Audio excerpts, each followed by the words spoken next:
జై శ్రీమన్నారాయణ. నిన్న మనం 19వ పాసురం అర్థం తెలుసుకున్నాం కదా. ఇవాళ 20వ పాసురం అర్థం తెలుసుకుందాము. ఒకసారి పాసురాన్ని అన్వయిస్తాను. ముప్పత్తు మూవర్ అమరర్కు మున్సెండ్రు కప్పం తవిర్க்கும் కలియే துயிலெஜாய் செப்ப முடியாய் திருளுடையாய் செத்தார்க்கு வெப்பம் கொடுக்கும் விமலா துயிலெஜாய் செப்பன்ன மென்முலை செவ்வாய் சிறுமருங்கல் நப்பினை நங்காய் திருவே துயிலெஜாய் ఉక్కముం తట్టెలియం తందున్మనాలనై ఇప్పోదే ఎమ్మై నీరాట్టేలో రెంబావాయ్. నిన్నటి పాసురంలో గోదాదేవి నీలాదేవిని కొంచెం నిష్ఠూరంగా మాట్లాడింది కదండి, తలుపు తీయలేదని. ఇంకా తలుపు తెరవలేదు. అయితే స్వామిని ఈ పాసురంలో స్వామికి 20 రకాల ప్రశ్నలుగా బాణాల వర్షంలాగా కురిపిస్తుంది గోదాదేవి. ఈ పాసురంలో ఏమంటుందంటే, 33 కోట్ల మంది దేవతలకి భయాన్ని తొలగించావు వాళ్ళ శత్రువుల నుండి. వాళ్ళు వచ్చి అడగక ముందే నువ్వే వెళ్ళి వాళ్ళ శత్రువుల నుండి భయాన్ని తొలగించావు.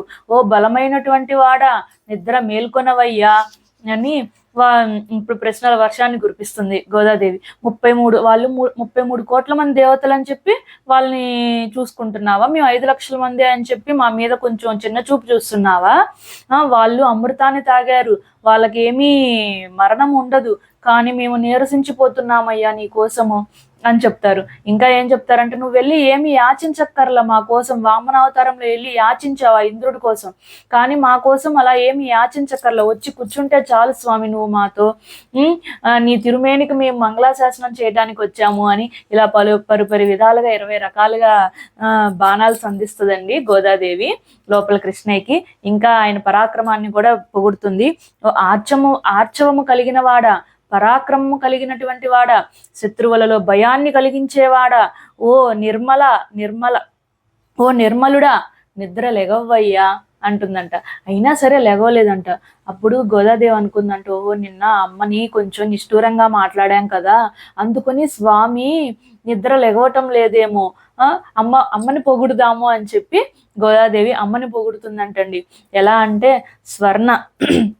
స్వర్ణ కలశాన్ని పోలినట్టు ఉన్న ఆమె యొక్క వక్షోజాలు, ఎర్రని తిరు అదరాలు, సన్నని నడుము, ఓ నప్పిన్నై పిరాట్టి, ఓ పూర్ణురాలా, నీవు సాక్షాత్తు ఆ లక్ష్మీ స్వరూపినివేనమ్మా, వచ్చి తలుపు తెరువమ్మా అంటుంటే, అమ్మ లోపల ఉన్న నీలాదేవి, అమ్మ నేనేమీ అలగలేదమ్మా మీ మీద, మీకేం కావాలో కోరుకోండి అని చెప్తుందంటండి.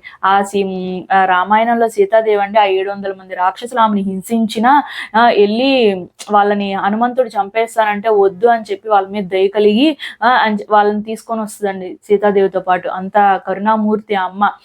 నేనేమీ అలగలేదమ్మా, చెప్పండి అమ్మా మీకేం కావాలో అని అడిగితే, అప్పుడు బయట ఉన్న గోదాగోష్ఠి విసినికర్ర, అద్దము ఇవి రెండూనే కాకుండా నీ పతిని కూడా మాతో పంపించవమ్మా అని చెప్పి అడుగుతుంది. విసినికర్ర ఎందుకు అడుగుతుందంటే, విసినికర్ర అంటే స్వామికి ఇలా అంటూ ఉంటారు కదండి, ఇలా చేస్తూ ఉంటారు కదా, ఆ కైంకర్యం చేసుకుంటామమ్మా మేము, విసినికర్రని పంపించు. అద్దం ఎందుకు అడుగుతుందంటే, అద్దం ఏంటంటే మన మొహాన్ని మనకే చూపిస్తుంది కదా, మా స్వరూపాన్ని మేమే చూసుకుంటామమ్మా, నీ ఇప్పుడే పంపించు నీ స్వామిని, అద్దము విసినికర్రతో నీ స్వామిని మాతో ఇప్పుడే పంపించమ్మా, ఆ స్వామితో కూడి మేము నీరాడతాము. ఈ 30 పాసురాల్లో 20 ఇప్పుడు దాకా పాసురాల్లో 20 పాసురాలు నీరాడటానికి రండి రండి అంటది, కానీ ఎక్కడ నీరాడినట్టు చూపిరు కదండి, చెప్పరు కదా. ఇక్కడ కూడా నీరాడటానికి మాతో పాటు స్వామిని పంపించమ్మా.